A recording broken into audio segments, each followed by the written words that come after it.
Yeah, absolutely, and I think starting off for Coach May, he's done a really good job. Obviously, he's had some guys that he kind of been carried over with him from when he left FAU, and they've been getting the job done early so far. And I'm sure these results early on are probably a little bit better. At least let the fan base know that things are kind of trending in the right direction. But make no mistake about it, tonight wasn't the most aesthetically pleasing game. It was a bit of an ugly game, kind of an old school Big Ten kind of game.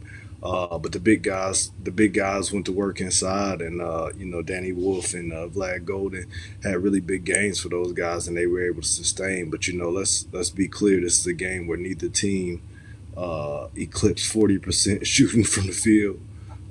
Neither team could kind of throw it in the ocean from the 3 point line as well too. So it's kind of a tough, grinded out game, but still, nonetheless, a big staple win for Dusty May in his first Big Ten game, and obviously against a really good Wisconsin team that was 8-0 coming into the game, with two really good players in Tonge and Blackwell, who have both gotten off to a really hot start. So.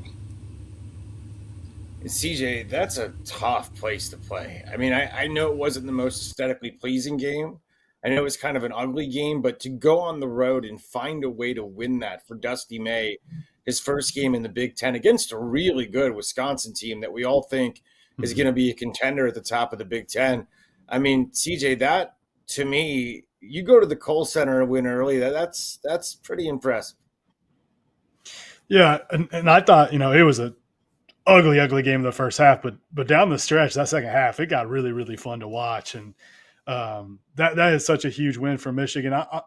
We might be watching tonight two teams that will contend for a Big Ten title. Like I don't think that anyone saw Wisconsin being that team coming into the season. I know at the Athletic we had them way down in the Big Ten rankings. Nobody saw John Tonje coming and being what he's been so far. He's probably been an All-American level player so far. But tonight, this was all about Danny Wolf and Vlad Golden. Wisconsin could not guard their 4-5 ball screen. Danny Wolf just put on a show, and Dusty May said it afterwards that they were kind of getting each other's way early on, struggling to figure out where to be and how to play off each other. But the last two games, I don't think there's a front court in college basketball that's playing better, and they were terrific. And Danny Wolf just put on an absolute show. Like he was doing everything both on the offensive and defensive end for Michigan and setting up Vlad.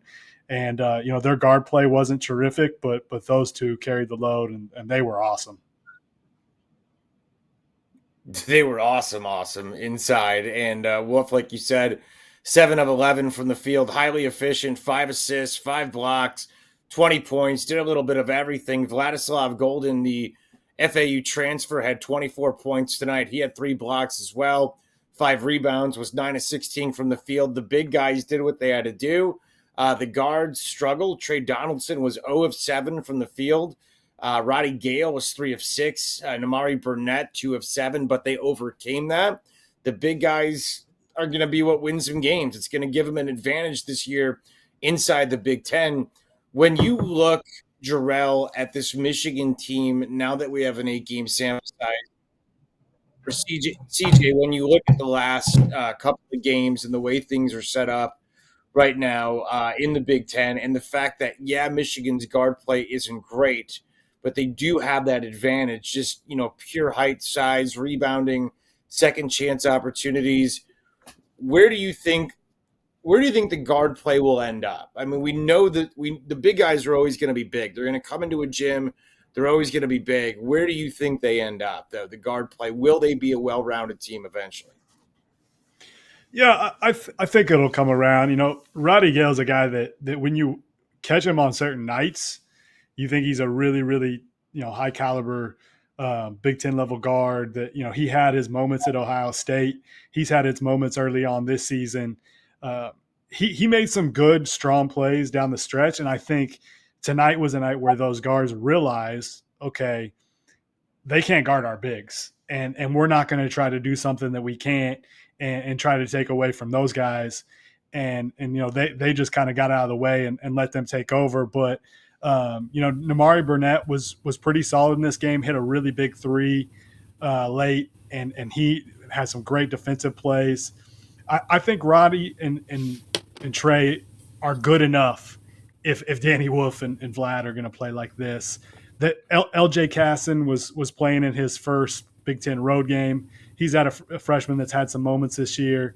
Reuben Jones wasn't great tonight, but he's a guy that's been around college basketball forever, had success at North Texas. So I think they've got a good core of guards. Like, they're not stars, but this team's going to go through its bigs, and I really like how it's put together. And their defense is terrific. Like, Wisconsin's a team that's been scoring the ball at a pretty high level so far. And I know Tanjay still got 18 tonight, but like, he had to work for them. They didn't get to the line as often as they've gotten in some of these other big games. So I think Michigan's defense is terrific as well. And I think this is a team that got a chance to win a very wide open Big Ten. Jarrell, I'm curious from your side of things, as a guy who played at such a high level and had a great career at Marquette, playing a conference game this early, December 3rd, and kind of learning what you're about on the road. What is the – I mean, I don't want to oversell it, but I got to believe from Dusty May, as he's trying to figure out what he has, that's a pretty valuable thing tonight, that this team was able to do that on the road. Yeah, absolutely, and you kind of spoke to it earlier. It's not a whole lot of environments that you're going to go in besides the Kohl Center, that's where it's going to get too much tougher than that. It's a really tough place to play. Traditionally, Wisconsin wins a lot of games there. They do really well at home. So if nothing else, this should kind of catapult them going forward throughout the rest of the season, especially during conference play, just to get those guys the confidence. Obviously, it's been a lot of turnover with him bringing some old guys and whatever else he can get in out of the portal back. But with a team that's kind of young and kind of just still gelling this early on, it's going to be important for them to have that confidence to know that they can get out here and go on the road and beat a really good team, a nationally ranked team. So I'm looking forward to seeing how things pan out for Michigan over the next couple of weeks and throughout conference play, because they should be interesting. And just sort of like CJ said as well too, the Big Ten should be pretty wide open. So they got as good a shot as anybody.